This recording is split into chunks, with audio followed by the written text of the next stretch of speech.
స్వాగతం. బులెటిన్లో ముందుగా హెడ్లైన్స్ చూద్దాం. నిర్మల్ నియోజకవర్గం బీఆర్ఎస్ క్యాడర్ సమావేశం. గ్రామాల అభివృద్ధికై మరో విప్లవాత్మక కార్యక్రమం. మన ఊరు మాట మంతి కార్యక్రమంలో శ్రీ పవన్ కళ్యాణ్. ఫేక్ బటన్ నొక్కడం, సంక్షేమంపై ఫేక్ ప్రచారం చేసుకోవడం ఫేక్ జగన్ పని.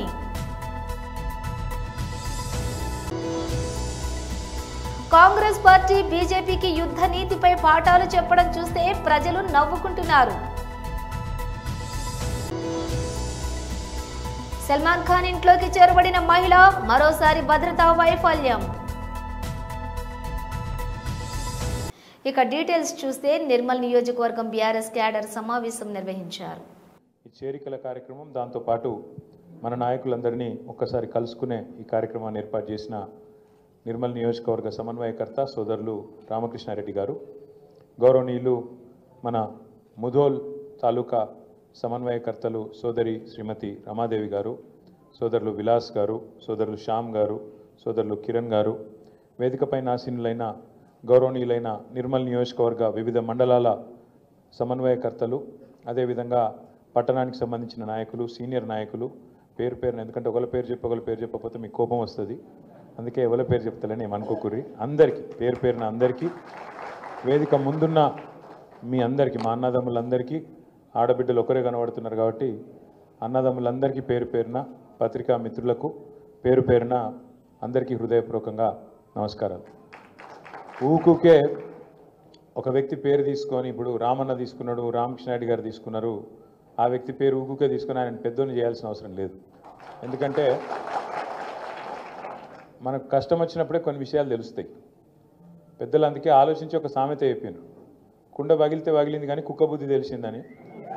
పోకపోయింది మళ్ళీ కుక్క అంటే కూడా బాధ. కుక్క అంటే విశ్వాసం గలది, కుక్క చాలా విశ్వాసం గల జంతువు. వాళ్ళు అట్లా పోలిస్తే కుక్కల సంఘం వచ్చి ఇప్పుడు నన్ను మళ్ళీ నాతో పంచాయతీ పెట్టుకుంటే కష్టం. అరే మేము విశ్వాసం గల గాలతో పోలుస్తామని, అందుకే కుక్క కాదు నక్క అని మార్చుకోవాలి మనం. ఎందుకంటే ఉంటారు ఇప్పుడు పదవులు, వయస్సు అవి రాగానే మనుషులకు ఒక గౌరవం అనేది దక్కదు. కష్టంలో ఉంటే కూడా తల్లి లాంటి పార్టీని నమ్ముకొని ఉండేటోడే నిజమైన నాయకుడు, నిజమైన కార్యకర్త అయితే తప్ప ప్రతి పార్టీలో, ప్రతి సంస్థలో రెండు రకాల వ్యక్తులు ఉంటారు. ఒకటి పోరాటవాదులు ఉంటారు, అంటే సందర్భం ఏమైనా కష్టం వచ్చినా, నష్టం వచ్చినా, అధికారంలో ఉన్నా, ప్రతిపక్షంలో ఉన్నా పార్టీ తల్లి లాంటిది, నేను పార్టీని కాపాడుకుంటా, మా నాయకుడిని కాపాడుకుంటా, మా సంస్థను కాపాడుకుంటా అని ఎత్తిన జెండా దించకుండా కొట్లాడేటోళ్ళు పోరాటవాదులు. ఇంకొక రెండో రకం ఉంటారు అవకాశవాదులు. ఎటు అవకాశం ఉంటే అటు, ఎటు గాలి మళ్ళీ అటు జంపు కొట్టేటోళ్ళు. అసలు మీ దగ్గర నిర్మల్లో నిన్న మొన్నటిదాకా మనతో ఉన్న నాయకుడికి అసలు కనీసం సిగ్గు లజ్జ ఏమైనా ఉందా? ఎందుకంటే కాంగ్రెస్లో పోతా అంటే కాంగ్రెస్ వాళ్ళు వద్దని టెంట్ పెట్టి ధర్నా చేసిరు, ఈయన వద్దని. అయినా కూడా సిగ్గు లేకుండా పోయినట్టుగా, అంతకంటే ఏం చెప్పాలి నేను? ఇప్పుడు ఆ పార్టీలో కనీసం ఆయన ఎవడన్నా కుర్చేసి కూర్చోమంటోడు ఉన్నాడా? అపాయింట్మెంట్ ఇచ్చేటోడు ఉన్నాడా? నిన్న మొన్నటిదాకా ఇక్కడ మంచిగా బ్రహ్మాండంగా మంత్రి, జిల్లా మంత్రిగా ఉండి ఇవాళ అక్కడ పోయి అపాయింట్మెంట్ లేదు, గౌరవం లేదు, ఇంత బతికి ఆఖరికి ఏం లాభం చెప్పండి? అందుకే నేను అనేది, గౌరవం అనేది, గుర్తింపు అనేది మన క్యారెక్టర్తో వస్తుంది, మనకుండే నాయకత్వ లక్షణాలతో వస్తుంది తప్ప మనం చేసే పదవులతో రాదు. కాబట్టి పోయినోళ్ళు పోయినరు, ఉన్నోళ్ళతోనే మళ్ళీ ఫ్రెష్గా బ్రహ్మాండంగా మన సంస్థను. గ్రామాల అభివృద్ధికై మరో విప్లవాత్మక కార్యక్రమం. మన ఊరు మాట మంతి కార్యక్రమంలో శ్రీ పవన్ కళ్యాణ్. సమస్యలన్నీ విన్న తర్వాత కూడా ముఖ్యంగా నేను చొరవ తీసుకుని ఈరోజు దాదాపు ఒక 12 కోట్లు, 15 కోట్లు, 3 కోట్లు ఎక్కువ పెట్టారా? అంటే ఈ మీటింగ్ ఖరీదు మీ అందరికీ ఒక జిల్లాలో పెద్ద కార్యక్రమం అయిపోద్ది. కానీ మన పంచాయతీ మీద ఎంత అంటే మీరు ఇంత ప్రేమగా వచ్చారు, అందుకని ఆ 12 కోట్ల నుంచి ఒక 15 కోట్ల రూపాయలు, ఆ 15 కోట్లు ఓవరాల్గా మీరు అడిగిన పనులన్నిటికీ కూడా కలిపి గ్రామ అభివృద్ధి పనుల కొరకు 15 కోట్లు మంజూరు చేయడం జరిగింది. మీరు అడిగిన ప్రతిదానికి ముందుకు తీసుకెళ్తా ఉన్నాం. దీంట్లో 14 సిసి రోడ్లు, 4 drains, dhobi ghat, bus shelter, school compound wall, tank పునరుద్ధరణ, నీటి కాలువల డీసిల్టింగ్, 2 శ్మశాన వాటికలో సదుపాయాలు, మరి ఇవన్నీ మీరు చెప్పిన అన్నిటికీ గాను 15 కోట్లు మనకి మీకు మంజూరు చేస్తున్నాం. దీనికి గౌరవ మంత్రివర్యులు అచ్చెన్నాయుడు గారికి మనస్ఫూర్తిగా ధన్యవాదాలు తెలుపుకుంటా ఉన్నాం. అలాగే అధికారులు అందరికీ కూడా పేరు పేరున ధన్యవాదాలు తెలుపుకుంటాను. ఈ కార్యక్రమంలో పాల్గొన్న కింజరపు అచ్చెన్నాయుడు గారికి, టెక్కలి శాసనసభ్యులు, గౌరవ మంత్రివర్యులు, అలాగే పంచాయతీరాజ్ మరియు గ్రామీణాభివృద్ధి శాఖ ప్రిన్సిపల్ సెక్రటరీ శ్రీ శశిభూషణ్ గారి సార్ కూడా మనస్ఫూర్తిగా నా ధన్యవాదాలు తెలుపుతా ఉన్నాను. అలాగే శ్రీకాకుళం జిల్లా కలెక్టర్ శ్రీ స్వప్నిల్ దినకర్ పుణ్కర్ గారికి కూడా నా ప్రత్యేక ధన్యవాదాలు. అలాగే పంచాయతీరాజ్ కమిషనర్ శ్రీ కృష్ణతేజ గారికి, అలాగే ముత్యాల రాజు గారు, AP state institute for rural development, వారికి నా కృతజ్ఞతలు తెలియజేస్తున్నాను. శ్రీ షణ్ముఖ్ కుమార్ గారికి, ఉపాధి హామీ పథకం సంచాలకులు, Swachhandhra corporation managing director Shri Anil Kumar Reddy గారికి, ఇంజనీరింగ్ ఇన్ చీఫ్ పంచాయతీరాజ్ శాఖ బాలు నాయక్ గారికి, ఇంజనీరింగ్ చీఫ్ గ్రామీణ నీటి సరఫరా శాఖ శ్రీమతి గాయత్రి గారికి, రాయవలస గ్రామ సర్పంచ్ సరళన బాలకృష్ణ గారికి, సో వారికి నా నమస్కారాలు తెలియజేయండి. డబ్బులు ఇవ్వగలిగాం, కానీ నేను మీ నుంచి ప్రత్యేకించి ఈరోజు కోరుకుంటుంది, మన ఊరు అభివృద్ధి చెందాలంటే ఇప్పుడు మనం రోడ్లు కట్టగలం, లేదంటే కాంపౌండ్ వాల్ కట్టగలం, కానీ ఆకతాయిల్ని నిలువరించాలంటే మీరు బాధ్యత తీసుకొని మీరందరూ ఊరి నుంచి ఏకతాటిపైన గట్టిగా గొంతు ఎత్తకపోతే అది తప్పదు. అంటే నేను నా ఉద్దేశం ఏంటంటే, మీరు రోడ్లు కట్టిన మన వాళ్ళు కాంపౌండ్ వాళ్ళు కట్టినంత మాత్రం ఆకతాయిలు ఏం మారరు. అంటే స్కూల్ వైపు చూడాలంటే, భయపడాలంటే మీరు అందరూ ఏకతాటిపైన ఇర్రెస్పెక్ట్ ఆఫ్ పొలిటికల్ పార్టీస్, మీరు కొంతమంది వైసీపీ ఉండొచ్చు, టీడీపీ ఉండొచ్చు, జనసేన ఉండొచ్చు, ఇంకే పార్టీ అయినా కావచ్చు, బీజేపీ ఉండొచ్చు, ఎవరైనా ఉండొచ్చు, కానీ ఇర్రెస్పెక్ట్ ఆఫ్ పార్టీస్, బట్ గ్రామానికి దగ్గరికి వచ్చేటప్పటికి మీరందరూ ఏకతాటిపైన ఉండటం అవసరం. ముఖ్యంగా స్కూల్ పిల్లలకు సంబంధించి కానీ, గ్రామ ఉమ్మడి ఆస్తుల మీద కానీ మనందరం ఏకాభిప్రాయంతో ఉండాలని మనస్ఫూర్తిగా కోరుకుంటూ, అలాగే పిల్లలు రోజు బడికి వెళ్తూ ఫేక్ బటన్ నొక్కడం, సంక్షేమంపై ఫేక్ ప్రచారం చేసుకోవడం ఫేక్ జగన్ పని. ఫేక్ వెల్ఫేర్, ఫేక్ సీఎం 5 సంవత్సరాలు జగన్మోహన్ రెడ్డి పాలనంతా కూడా. ఎందుకంటే fake welfare, fake button, fake CM Jaganmohan రెడ్డిని ఎందుకు చెప్తూ ఉన్నానంటే, మోసకారి సంక్షేమం ఏదైతే ఉందో దాన్ని ఒక్కసారి మీరందరూ కూడా గుర్తు చేసుకోండి. ఆ రోజు ఏదైతే రైతు భరోసా పేరు చెప్పి పిఎం కిసాన్ అని చెప్పి 6,000 రూపాయలు ప్రధానమంత్రి గారు ఇస్తారు ప్రతి సంవత్సరం కూడా. ప్రధానమంత్రి గారు పిఎం కిసాన్ కింద ఆ వాయిదా 2,000 రూపాయలు రైతుల అకౌంట్లో పడిపోయినాయి. రైతుల అకౌంట్లో పడిపోయిన తర్వాత రోజు మళ్ళీ జగన్మోహన్ రెడ్డి గారు రైతుల అకౌంట్లోకి 2,000 పంపిస్తున్నానని బటన్ నొక్కుతాడు. అంటే ఎంత ఫేక్గా కాదా ఇది? ఆల్రెడీ అప్పటికే ఒక రోజు ముందుగానే నరేంద్ర మోడీ గారి దగ్గర నుంచి మనకి అకౌంట్లోకి డబ్బులు వచ్చేసాయి రైతులకి. అంటే వచ్చేసినటువంటి సొమ్ము కూడా ఈయన మళ్ళీ దానికి ఒక పేపర్లో పెద్ద అడ్వర్టైజ్మెంట్ వేసుకుని, టీవీలో ఒక అడ్వర్టైజ్మెంట్ పెట్టుకుని, ఒక ఫేక్ బటన్ నొక్కి మళ్ళీ మనల్ని మోసం దగా. అందుకే fake button, fake welfare, fake CM అన్నటువంటి పరిస్థితి జగన్మోహన్ రెడ్డిది. అదేవిధంగా ఆ రోజు మీ అందరికీ తెలుసు అమ్మఒడి, మనందరం కూడా చూస్తాం. ఆ రోజు భారతీ రెడ్డి గారు వాడకి ప్రచారం చేస్తూ 2 బిడ్డలకి 15,000 30,000 రూపాయలు ఇస్తానని ఆ రోజు భారతీ రెడ్డి వాడకి ప్రచారం చేసింది. వీడియోస్ సహా అన్నిట్లోనూ పేపర్లో ఉన్నాయి, టీవీలో ఉన్నాయి, అన్నీ మనం చూస్తాం. కానీ అధికారంలోకి వచ్చాక మాట తప్పి మడమ తిప్పి 2 కాదని చెప్పి ఒకళ్ళకే ఇచ్చారు. పోనీ ఒకళ్ళకి ఇవ్వడం కూడా 15,000 అని చెప్పి మళ్ళీ దాన్ని మీ అందరికీ తెలుసు 14,000 చేశారు. తర్వాత మళ్ళీ 13,000 చేశాడు. లాస్ట్కి వచ్చేటి కొంతమందికి 7,000 రూపాయలు అందినటువంటి పరిస్థితి. ఇంకా ఎంత అన్యాయం అని అంటే 5 సంవత్సరాల్లో మళ్ళీ మీ అందరికీ కూడా 1 సంవత్సరం ఎగ్గొట్టేసినటువంటి పరిస్థితి. అంటే 1 సంవత్సరం మళ్ళీ ఎగ్గొట్టేశారు. మరి అటువంటి వ్యక్తి ఈరోజు మరి fake welfare, fake button, fake CM అనడంలో అతిశయోక్తి ఏమీ లేనిటువంటి పరిస్థితి అని చెప్పి కూడా ఈ సందర్భంగా మరి మీ అందరికీ కూడా తెలియజేసుకుంటూ ఉన్నా. అదేవిధంగా మీ అందరికీ తెలుసు పెన్షన్ 3,000 రూపాయలు పింఛను పెంచుతానని చెప్పాడు ఆ రోజు. సరే 3,000 రూపాయలు పెంచుతాడని చూస్తే అప్పటికే 2,000 ఉంటే 1,000 రూపాయలు పెంచాలి. 1,000 రూపాయలు పెంచడానికి ఎంతకాలం పట్టింది ఆయనకి? 5 సంవత్సరాలు పట్టింది. 250 అంటే 1,000 రూపాయలు పెంచడానికే 5 సంవత్సరాలు పట్టింది. మరి ఆ రోజు 3,000 రూపాయలు ఇస్తానని 5 సంవత్సరాలకు కానీ మరి ఆ హామీని అమలు చేయనటువంటి వ్యక్తి మరి fake button, fake welfare, fake CM అనడంలో మరి అతిశయోక్తి లేదనేటువంటి విషయాన్ని, మరొక విషయాన్ని కూడా మీకు గుర్తు చేస్తూ ఉన్నా. మద్యపాన నిషేధం. ఎవరు చెప్పారు ఈ మాట? ఆ రోజు జగన్మోహన్ రెడ్డి రేపు అధికారంలోకి వచ్చిన తర్వాత మద్యపాన నిషేధం అన్నాడు. మళ్ళీ మీటింగుల్లో కూడా చెప్పాడు, మేము మద్యాన్ని నిషేధం చేసి. కిషన్ రెడ్డి 45 ఏళ్లకు పైగా బీజేపీలో ఉంటూ కార్యకర్తగా మొదలయ్యి నేడు కేంద్ర మంత్రి స్థాయికి ఎదిగారు. మీలాగా సంచులు మూసి సీఎం అవ్వలేదు. కిషన్ రెడ్డి అంచెలంచెలుగా ఎదిగారు. అడ్డదారుల్లో కాదు. మొన్నటికి మొన్న చార్మినార్ వద్ద ఒకే కుటుంబానికి చెందిన 17 మంది మరణిస్తే ఆయన నియోజకవర్గం కాకపోయినా మృతుల కుటుంబ సభ్యులను పరామర్శించి వారికి సహాయం అందించే ప్రయత్నం చేసి మానవత్వం చాటుకున్నారు కిషన్ రెడ్డి. అందాల పోటీలకు సమయం ఉన్న రేవంత్ రెడ్డికి బాధితుల కుటుంబ సభ్యులను పరామర్శించే సమయం లేకపాయే. మీరు కిషన్ రెడ్డి గారిపై వ్యాఖ్యానించడం హాస్యాస్పదంగా ఉంది. రేవంత్ రెడ్డి గారు, ఆయన సహచరులు, ఆ పార్టీ నేతలు ఈ మధ్య సోయి లేకుండా మాట్లాడుతున్నారు. ఏ భాష మాట్లాడుతున్నారు, ఏ సందర్భంగా మాట్లాడుతున్నారు, ఏ అవసర నిమిత్తం చేయదలుచుకున్నారు, ప్రజలకు ఏ జాగృతం చేద్దామని చెప్పి మాట్లాడుతున్నారు. ఆ సోయి ఆ నాయకులకు ఉండట్లేదు. భారతీయ జనతా పార్టీలో 45 ఏళ్లుగా కార్యకర్తగా మొదలుకొని ఈ రోజు కేంద్ర మంత్రిగా ఎదిగిన తీరు ఇక్కడ ప్రజానికానికి అందరికి కూడా తెలుసు. తమరు ఏ రకంగా ఎదిగారో కూడా తెలుసు. సూట్ కేసులు మోయలేదు.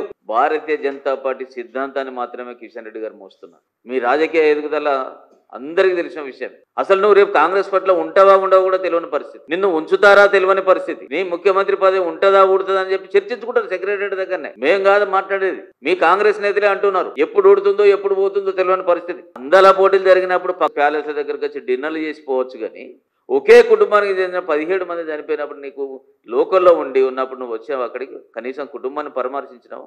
బాధ్యతాయుతమైనటువంటి కిషన్ రెడ్డి గారు, అది పార్లమెంట్ తనది కాకపోయినప్పటికీ కూడా వెంటనే అక్కడికి వెళ్ళి బాధితులను పరామర్శించిన సంఘటన తెలుసుకున్న సంగతి అసలు తెలంగాణకు మొదటి దోషి కాంగ్రెస్ పార్టీ. 1956లో తెలంగాణ ప్రాంతాన్ని ఆంధ్రలో కల్పన చేసిన మొదటి ద్రోహం చేసింది కాంగ్రెస్ పార్టీ. ఆ పాపాన్ని కడుక్కునేందుకు తెలంగాణను మేమే ఇచ్చినామని చెప్పి పెద్ద ప్రచారం చేసుకుంటారు. ప్రజలు పోరాటం చేశారు, పార్లమెంటు ఇచ్చింది.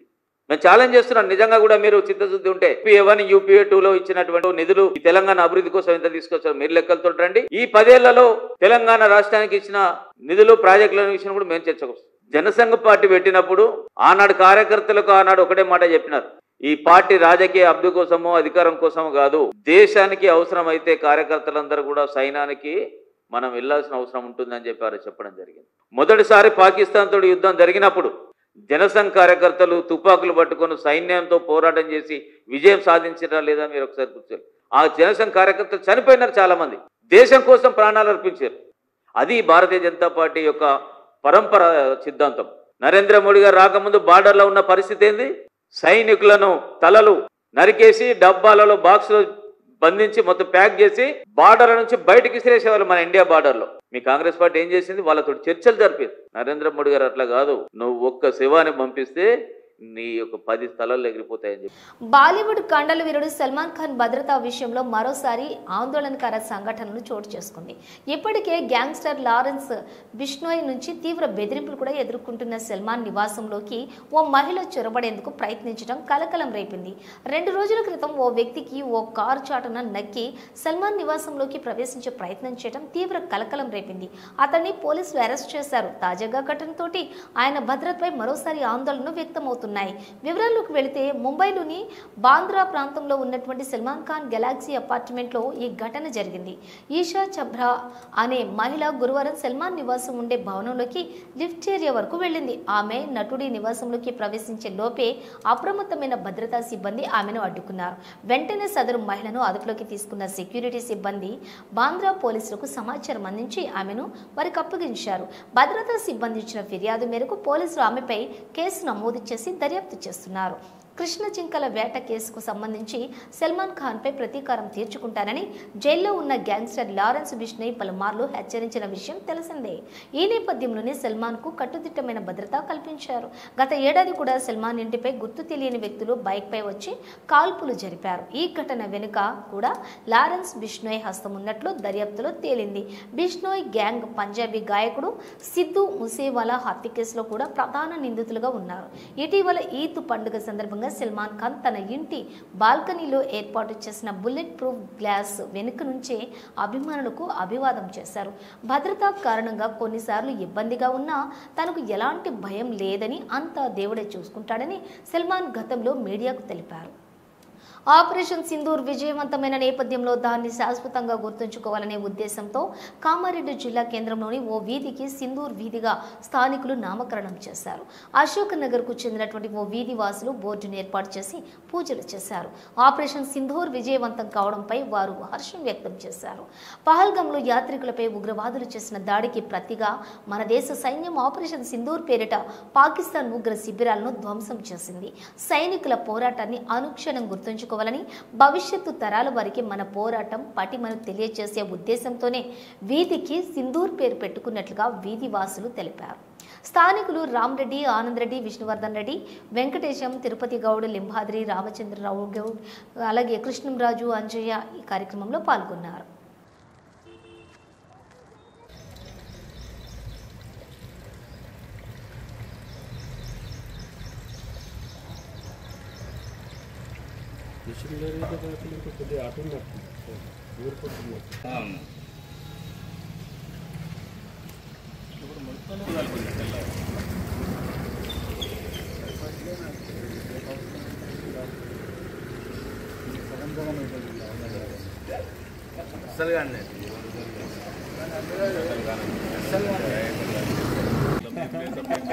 కలుపుకోవాలి మరి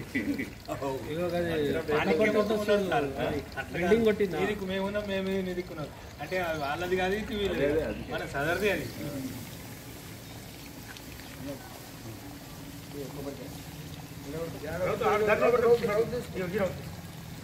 స్నానం చేసినావా స్నానం అడవిలో పుల్లు చేస్తే భారత్ మాతా కీ భారత్ మాతా కీ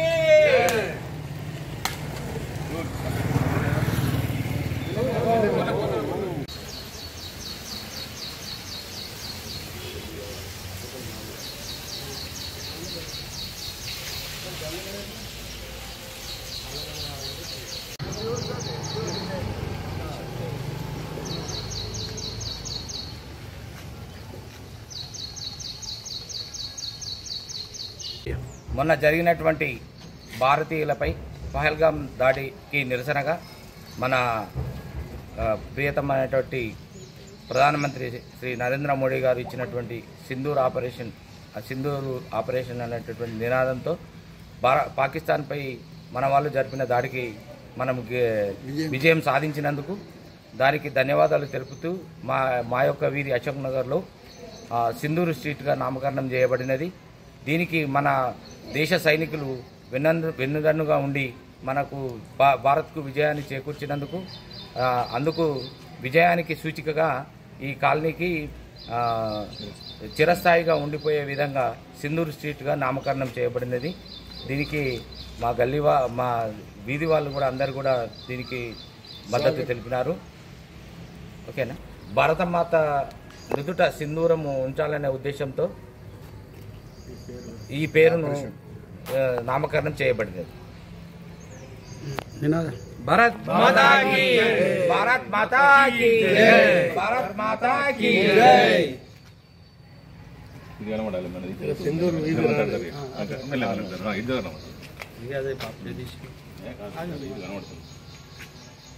కేన్స్ ఫిల్మ్ ఫెస్టివల్ 2025 వేడుకలో భారతీయ నటి ఐశ్వర్య రాయ్ బచ్చన్ తన ప్రత్యేకమైన ఆహార్యంతో అందరి దృష్టిని ఆకర్షించారు. మే 21న జరిగిన ఈ కార్యక్రమంలో ఆమె పాపిటలో సింధూరం ధరించి కనిపించడం విశేషం. సాంప్రదాయ భారతీయ ఆభరణాలతో తెల్లటి చీరలో మెరిసిన ఐశ్వర్య సింధూరంతో తన లుక్ను పూర్తి చేశారు. ఈ ఫోటోలో ఇంటర్నెట్లోని వేగంగా వైరల్ అయ్యాయి ఈ ఫొటోస్. ఐశ్వర్య రాయ్ సింధూరంతో కనిపించడంపై ప్రముఖ నటి సెలీనా జైట్లీ స్పందించారు. సింధూరం ధరించడం వెనుక ఉన్న లోతైన అర్థాన్ని వివరిస్తూ ఆమె సోషల్ మీడియాలో ఒక పోస్ట్ చేశారు. కేవలం సాంప్రదాయానికే పరిమితం కాకుండా ఉగ్రవాదం, అసహనం వంటి వాటికి వ్యతిరేకంగా సింధూరం ఒక బలమైన సందేశాన్ని ఇస్తుందని సెలీనా అభిప్రాయపడ్డారు. తన ఇన్స్టాగ్రామ్ ఖాతాలో కూడా సెలీనా జైట్లీ ఈ విషయంపై స్పందిస్తూ ప్రస్తుతం ప్రపంచవ్యాప్తంగా సింధూరం ట్రెండ్ అవుతోంది. ఇది కేవలం వైవాహిక బంధానికి చిహ్నం మాత్రమే కాదు, భారతదేశపు సామూహిక స్ఫూర్తికి, ప్రేమకు, త్యాగానికి, ప్రతి ఘటనకు ఇది ఒక శక్తివంతమైన ప్రతీకగా నిలుస్తోంది. దీని అందం గురించి ప్రపంచం మాట్లాడుకుంటున్నప్పుడు మనకు దీని అసలు అర్థం గుర్తుండాలి. ఇది పవిత్రమైనది, శక్తివంతమైనది. ఇప్పుడు ఇదొక స్టేట్మెంట్ కూడా అని రాసుకొచ్చారు. సింధూరం అనేది కేవలం వ్యక్తిగత విషయం కాదు, ఉగ్రవాదానికి వ్యతిరేకంగా నిలబడటానికి, జవాబుదారీతనం అని డిమాండ్ చేయటానికి, శాంతియుతంగా జీవించే మన హక్కును కాపాడుకోవటానికి ఇది ఒక పిలుపు అని సెలీనా పేర్కొన్నారు. మనం ప్రేమించే వారిని, కోల్పోయిన వారిని తిరిగి తీసుకురావడానికి పోరాడుతున్న వారిని సింధూరం ద్వారా గౌరవిస్తామని ఆమె తెలిపారు. దీన్ని కేవలం సాంప్రదాయంగానే కాకుండా అది సూచించే ప్రతి దాన్ని కాపాడుకుంటామని చేసే ప్రమాణంగా ధరిస్తాం అని సెలీనా వివరించారు. కాగా ఐశ్వర్య రాయ్ తన దంతపు రంగు చీరను, సాంప్రదాయ ఆభరణాలను సింధూరంతో జత చేసి క్యాన్స్లో ప్రత్యేక ఆకర్షణగా నిలిచారు. బులెటిన్ ముగించే ముందు హెడ్లైన్స్ మరోసారి. నిర్మల్ నియోజకవర్గం బీఆర్ఎస్ క్యాడర్ సమావేశం. గ్రామాల అభివృద్ధికై మరో విప్లవాత్మక కార్యక్రమం, మన ఊరు మాటామంతి కార్యక్రమంలో శ్రీ పవన్ కళ్యాణ్. ఫేక్ బటన్ నొక్కడం, సంక్షేమంపై ఫేక్ ప్రచారం చేసుకోవడం ఫేక్ జగన్ పని.